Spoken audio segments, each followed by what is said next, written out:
आता घेणार आहोत टॉप 9 बातम्यांचा आढावा। सुरुवातीला मोठ्या घडामोडी।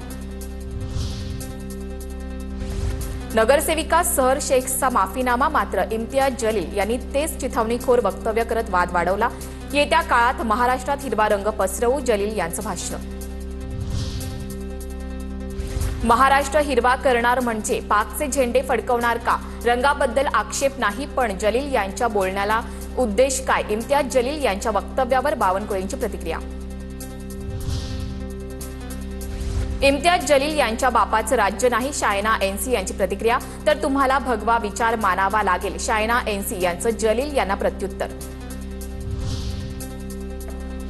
मुंब्र्यातील नगरसेविका सहर शेख यांनी केलेल्या वक्तव्याबाबत किरीट सोमय्या पुन्हा एकदा मुंब्रा पोलीस ठाण्यामध्ये सहर शेख यांच्यावर गुन्हा दाखल करण्याची मागणी, तर सहर शेख यांनी माफीनामा दिल्याची पोलिसांची माहिती।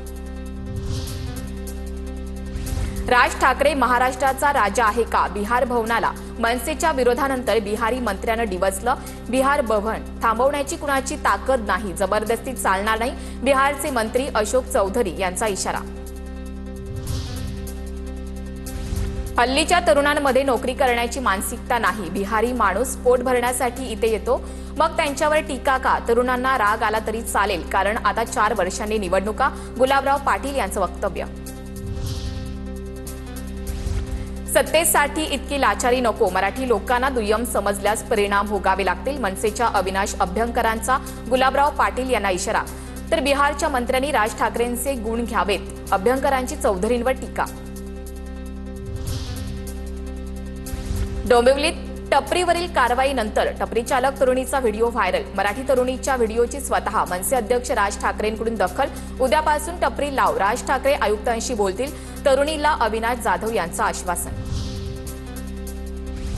तुझ्या स्टॉलची गाडी तोडून फोडून टाकू म्हणणाऱ्या मनपा अधिकाऱ्याला डोंबिवलीतील मराठी तरुणी नडली। महाराष्ट्र आमचा, पहिला हक्क आमचा, एकता सामंतनं सुनावलं। मुंबईचा महापौर कोण होणार याकडे सर्वांचं लक्ष लागलं असून या संदर्भातल्या टॉप 9 बातम्या पाहूयात। मेलो तरी 72, पण 2 व्यापाऱ्यांच्या गुलामीत जगणार नाही, मुंबईत थोडक्यात निसटता पराभव, मात्र शिवसेनेचे मुंबईतील गड आजही कायम। महापालिका निवडणुकीच्या पराभवानंतर उद्धव ठाकरेंचं वक्तव्य। महानगरपालिकेच्या निवडणुकांमध्येही उद्धव ठाकरेंना अपयश, नैराश्यातून ठाकरे बोलत आहेत, चंद्रशेखर बावनकुळेंचं प्रत्युत्तर। महाराष्ट्रात माणसांचे लिलाव सुरू, कल्याण डोंबिवलीत जे सुरू आहे त्याची शिसारी आली, राजकारणात कधी थोडी लवचिक भूमिका घेतली तरी स्वार्थ नसेल, पक्ष फोडाफोडीवरून राज ठाकरेंचं भाष्य। जेव्हा तुमचे बंधू उद्धव ठाकरेंनी सत्तेसाठी 2019 मध्ये भाजपच्या पाठीत खंजीर खुपसला, तेव्हाच राजकारणाला खऱ्या अर्थानं शिसारी लागली, भाजपा प्रवक्ते राम कुलकर्णी यांचं राज ठाकरेंना प्रत्युत्तर। रुसलेल्या सुनबाईंच्या सारख्या दिल्लीला चक्रा, दिल्लीतले सासरे ऐकत नाहीत, त्यामुळे सुनबाईंची अडचण झाली। मुंबईतल्या महापौर पदावरून राऊतांची शिंदेंवर टीका, तर राऊत राहुल गांधींची नवरी झालेत, काँग्रेसची नवरी असणाऱ्यांनी इतरांना सासू बोलू नये, बन यांचा राऊतांवर पलटवार। मुंबई महापौर पदाची निवड लांबणीवर, भाजप आणि शिंदेच्या शिवसेनेच्या नोंदणी न झाल्यानं प्रक्रिया पुढे ढकलण्याचा निर्णय, नवीन महापौरांची निवड आता फेब्रुवारी महिन्यातच होण्याचा अंदाज।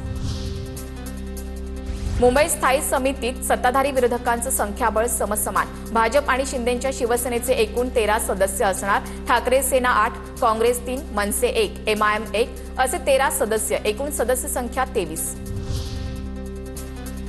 पुण्यात महापौर पदाची निवडणूक 6 फेब्रुवारीला होणार, सर्वसाधारण सभा 6 तारखेला होणार, महापालिका आयुक्तांची माहिती। कल्याण डोंबिवलीतील 4 नॉट रिचेबल नगरसेवकांची सेनेकडून मिसिंग तक्रार, सीसीटीव्ही कॉल डिटेल्ससह तांत्रिक तपासाची मागणी, बेपत्ता नगरसेवकांचे पोस्टर लावणार, संजय राऊत यांची माहिती।